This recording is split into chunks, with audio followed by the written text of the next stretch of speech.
रेहान जाफरी साहब, आपका क्या टेक है इसके ऊपर? और दूसरा ये कि जो कहा जा रहा है कि जो रिजर्व तकरीबन इस वक्त हैं कंपनीज के, उसके ऊपर 15% मेरे ख्याल से 5% जो है वो अभी ले रहे हैं, और इन फ्यूचर जो है वो 10% लिया जाएगा।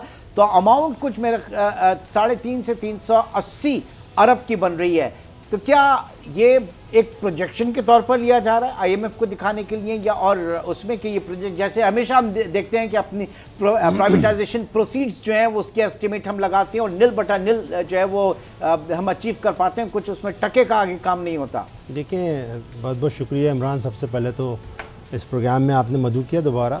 देखिए, पॉइंट ये है कि ये जो टैक्स है, टैक्स ऑन एसेट्स, ये रिज़र्व्स, ये टैक्स जो है ये पहले भी आया था, 5A की शक्ल में आया था लॉन्ग टाइम बैक, मगर ये कि ये फिर कोर्ट में चैलेंज हुआ और ये अल्ट्रा वायरस करार दे दिया गया। अब ये वो एक्सरसाइज दोबारा करने की कोशिश की जा रही है, और एसेट्स जिनको टैक्स किया जा रहा है, रिजर्व्स को टैक्स किया जा रहा है, वो बेसिकली सारा वो पोर्शन है जो डॉक्यूमेंटेड इकोनॉमी का टैक्स इनकम के बाद जो रिजर्व बचता है वो उसको दोबारा टैक्स करने की बात हो रही है। तो देखें, एक तो ये कि टैक्स ऑन टैक्स वाली बात जो है ये तो यानी कि दुनिया में कहीं पर भी एक्सेप्टेबल नहीं होती, और हमारे मुल्क में भी ये इस पर बहुत सारे सुपीरियर कोर्ट्स के डिसीजंस मौजूद हैं कि ये नहीं हो सकता। अब इन्होंने एक जो कमेटी बनी हुई थी, ज़ाहिर है कि उसको हेड कर रहे थे अशफाक तौला साहब, उस कमेटी ने बहुत सारी रिकमेंडेशन दी। उसमें एक रिकमेंडेशन ये भी थी कि इनको एसेट को टैक्स किया जाए, और उनका जो प्रोजेक्टेड यानी आप समझ लीजिए रेवेन्यू था जिससे अर्न करना चाह रहे थे वो अप्रॉक्सीमेटली 338 बिलियन था। तो मेरा पॉइंट कहने का ये है कि ये जो फिगर्स होते हैं जो नामुमकिनात में से होते हैं और ये प्रपोज कर दिए जाते हैं, इससे सिर्फ़ और सिर्फ लिटिगेशन जो है ना वो जन्म देता है, और इसमें होगा कुछ भी नहीं। ये अगर ये फ़र्ज़ कीजिए कि ये इम्पोज कर भी दिया गया तो मैं नहीं समझता कि ये कोर्ट में सस्टेन कर पाएगा। तो ऐसी एक्सरसाइज की जाए, स्टेक होल्डर्स से मशवरे किए जाएँ, ऐसी एक्सरसाइज की जाए जो प्रोडक्टिविटी यानी प्रोडक्टिव रेवेन्यू जनरेट करे, बजाय इसके कि ऑलरेडी जो चीज़ें मौजूद हैं उस पर एनार्की पैदा हो। और देखें, फ़्लाइट ऑफ कैपिटल तो यहाँ से बहुत अच्छे से हो रहा है, और अब मैं समझता हूँ कि इस इकोनॉमी में जो this economy is basically limping towards, आप समझ लें कि बिल्कुल ना होने के बराबर ख़त्म होने वाली है। तो मैं समझता हूँ कि देखें, हमें ये चाहिए कि हम ऐसे मेजर्स दें।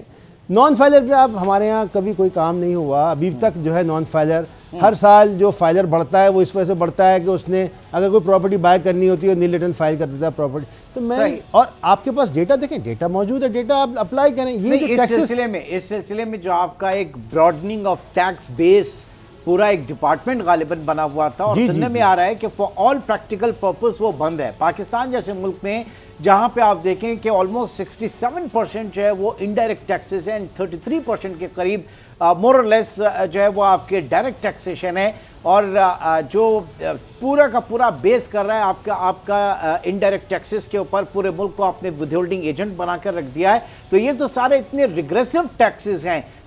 इदारा कर क्या रहा है, एफबीआर कर क्या रहा है? देखें, ये जो ब्रॉडनिंग ऑफ टैक्स बेस वाला इशू है, ये मैं 2016 में भी प्रेसिडेंट था कराची टैक्स बार का। आज मैं पिछले साल भी मैं 2022 में भी प्रेसिडेंट था।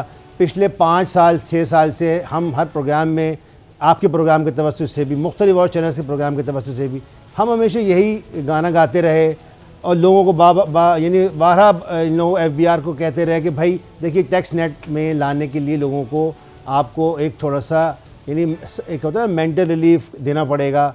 उससे मुराद ये नहीं कि खुदा न खास्ता को एमनेस्टी देनी पड़ेगी, लेकिन हाँ, जहाँ पर आपका जो यानी कि जो अफसरान मौजूद हैं एफबीआर में काम कर रहे हैं कराची से पेशावर तक, उनको थोड़ा सा अपना माइंडसेट चेंज करना पड़ेगा, थोड़ा सा उनको अपना बिहेवियर चेंज करना पड़ेगा, और टैक्स पेयर को भी अपना थोड़ा सा, मैं समझता हूँ कि साथ साथ अपनी ज़िम्मेदारी को समझना पड़ेगा। और ब्रॉडनिंग ऑफ टैक्स बेस की जहाँ तक बात है, तो मैं समझता हूँ कि ये इदारे जो एक सेपरेट ब्रॉडनिंग का टैक्स बेस बनाने के बजाय आप अगर इसको ये करें कि इस पूरे के पूरे जो सेपरेट जिसका जुरिस्डिक्शन है वहीं पर इनको, जहाँ नॉन फाइलर मौजूद हैं, उनको टैप किया जाए। क्योंकि देखें, ये सेपरेट करना एक नॉर्मल जुरिस्डिक्शन से मेरा ख्याल है ये ठीक नहीं है। और डेटा की जहाँ तक बात है, नॉन फाइलर का डेटा अब किसके पास नहीं है? आज से नहीं, बहुत अरसे नादरा कि सीएनआईसी से हर ट्रांजैक्शन हो रही है, प्लस ये कि जो नॉन फायदा पे डबल टैक्स आपने किया हुआ है, ऑब्वियसली डबल टैक्स जब जहाँ कट रहा है तो डेटा विदहोल्डिंग एजेंट खुद प्रोवाइड कर रहा है कि मैंने डबल टैक्स काटा है। तो देखें डेटा तो मौजूद है, तमाम चीज़ें मौजूद हैं, आपके बकेट में सब कुछ मौजूद है। आपने सिर्फ ये देखें, इससे पॉलिटिकल विल, आपको जो है ना ये काम जो है ना अब करना पड़ेगा, क्योंकि जो ऑलरेडी टैक्स नेट में लोग हैं, ख्वाह वो 7C की मद में टैक्स दे रहे हों, यानी कि अपने फॉरेन एसेट्स की टैक्स एसेट्स पर टैक्स दे रहे हों, लोकल एसेट्स पे वो टैक्स दे रहे हों, ऑलरेडी सेफ जो टैक्स इनकम थे उस पर कमाए हुए थे, या 4C में टैक्स दे रहे हो, या ये नया टैक्स आप प्रपोज कर रहे हैं। तो मैं समझता हूँ ऑलरेडी जो है ना ये एक्सक्यूज़ हो चुके हैं पुराने टैक्स पेयर सारे के सारे।